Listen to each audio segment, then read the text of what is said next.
Where's Desmond Tan?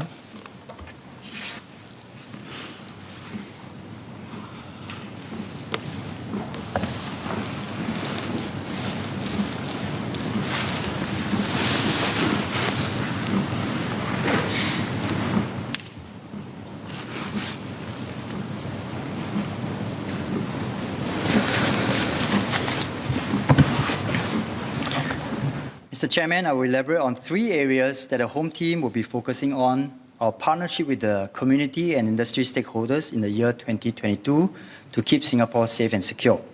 These 3 areas are crime prevention, combating scams, and anti-terrorism. First, we will continue to work with the community to prevent crime. Mr. Chris D'Souza asked about the police's partnership with the community to create safer neighborhoods. In 2021, the police launched a Community Watch Scheme, or CWS, to build a volunteer network to fight crime. And this scheme actually integrates the existing groups such as the Neighborhood Watch Zone, Vehicles on Watch, Riders on Watch, into an overall community partnership program, and today it stands at a 5,000 membership. Some members have also gone beyond and to help to patrol the streets. Some do so on Citizens on Patrol by donning on a vest. Others go even further to don a uniform under the Volunteer Special Constabulary Scheme. These efforts have helped to make our neighborhoods and communities safer. And one example I'd like to highlight is Mr. Prakash, who has volunteered via the COP scheme for 20 years. In February 2018, while on patrol, Mr. Prakash and his team were approached by a couple who shared that their domestic helper were molested outside the lift of their flat. Mr. Prakash and his team used the description provided and were able to narrow down the identity of the culprit and help solve the crime.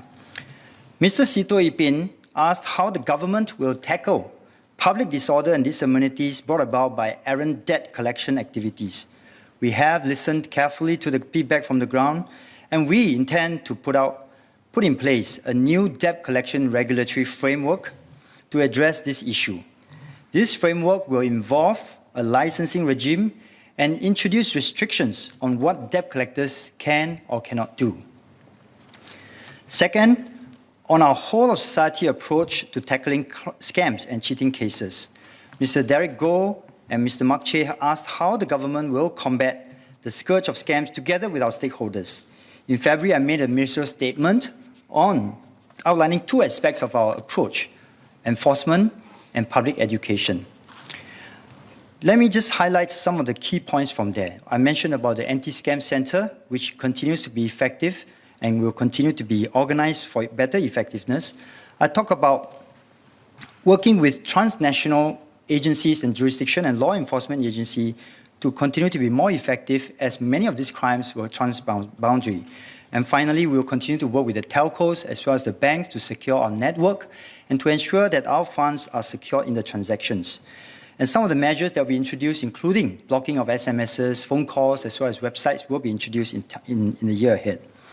We will continue to explore other strategies to combat scams. For example, later this year, MHA will be introducing the e-commerce marketplace transaction safety ratings. And this rating will help consumers understand the safety features offered by different e-commerce platforms so that they can make an informed choice on where or how they are going to do about their online shopping. We are also working with agencies to develop a framework that will help us tackle scams, as well as a broader suite of criminal activity online, such as child pornography, terrorism, and content inciting violence in our communities. Ultimately, we want a safer online environment for all users.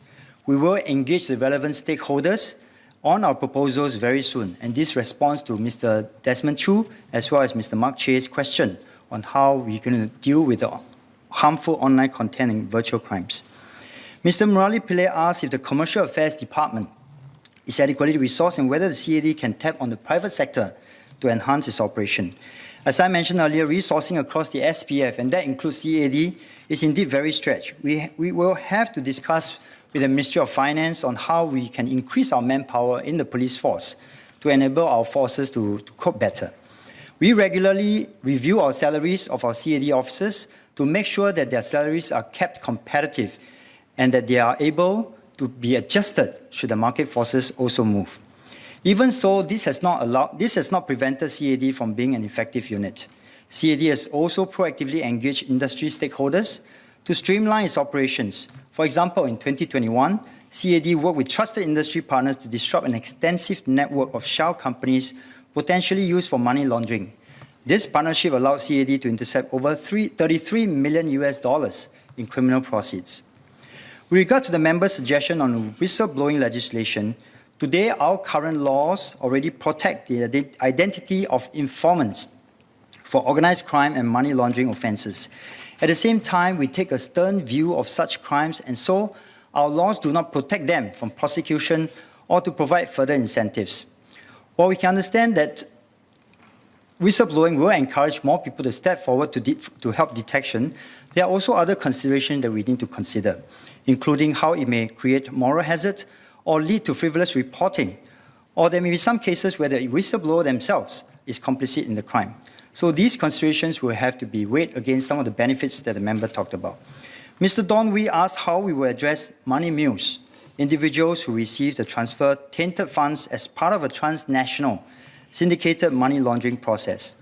Today, a large proportion of investigations into money mules do not result in prosecutions due to the inherent difficulties in proving that the money mules intend to participate in moving monies for scam syndicates. To address this issue, MHA will be making amendments to the Corruption, Drug Trafficking, and Other Serious Crimes, or CDS-A, to allow money laundering offenses to be made out at lower levels of culpability. These amendments are currently scheduled for the fourth quarter of 2022. Next, let me touch on our approach to anti-terrorism.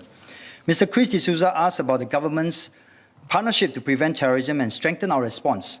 Key to Singapore's counter-terrorism strategy is working closely with global security, intelligence, and law enforcement agencies to foil terror attacks. For example, in 2016, ISD worked closely with our Indonesian counterpart to thwart a plot by the pro-ISIS group that targeted Marina Bay Sands. The government also works closely with our community and religious leaders to address the roots of the ideology upstream. We also are ramping up our community response and mobilization capabilities to terror attacks through the SG Secure movement. Mr. Chris D'Souza also asked how we rehabilitate radicalized individuals. And today we have extensive partnership with organizations such as the RRG and the Interagency Aftercare Group. To date, over 80% of those that are detained for terrorism-related conduct has been released from detention. Most of them are gainfully employed, some are pursuing their education. They have good social support and remain resilient against radical influences. I'd like to cite a quick example of a former ISIS supporter named Daniel, not his real name, who was only 17 years old when he was detained in January 2020. Following extensive engagement by rehab stakeholders, Daniel has renounced his support for ISIS and his radical ideologies. While in detention, he received weekly tutoring from the RRG members, who are also MOE-trained teachers, to prepare him for his GCE N-level result. He did very well in his exams, and his achievement has strengthened his resolve to change for the better. Daniel has since been released from detention in January 2022 and is now furthering his education. Our partners in security industry also play a critical role in keeping Singapore safe from terrorism. Mr. Patrick Tay and Mr. C.L. Chen asked about government's role in helping this sector to be better equipped to play this role. Our approach is always multi-pronged. To continue raising the professionalism of our security industry partners, with effect from 1st July 2023, all security officers must complete the Recognized Terrorist Threats, or RTT training, before they can be deployed at any site. We will also uplift wages for all security officers, including women whom we always try to recruit. And the PWM recommendations will provide a 6-year schedule of sustained wage increase for over 40,000 resident security officers. Since May 2020, all government procurement entities are required to adopt OBCs for their security services, and we will move forward towards 100% adoption of OBCs in the coming years. We hope more private sector entities will follow suit. Mr. Chairman, to conclude, let me speak a few words in Mandarin. 议长先生，保护新加坡是我们每一位新加坡公民的责任。尽管我们都在尽全力部署和防范，但是罪案的发生往往是防不胜防。我们必须三管齐下，通过3方面制止罪案的发生。首先，继续加强和社区伙伴的合作，及时为个人和家庭提供援助。第二，加强防止诈骗的意识，不要让诈骗有机可乘。第三，对制造分裂和极端反社会心态和刑警要提高警惕。在接下来的1年，政府和内政团队希望和国人继续携手合作，共同防止和打击罪犯，保卫家园，贵在行动。无论是留意和举报可疑人物，或是对左邻右舍表示关心，我们每个人都能够为防止犯罪做出一点贡献，共同打造让大家能够安心、安身、安居乐业的新加坡。Mr. Chairman, as the security environment continues to evolve, the Home Team will continue to work with our community to build a safer and a more secure Singapore. Thank you.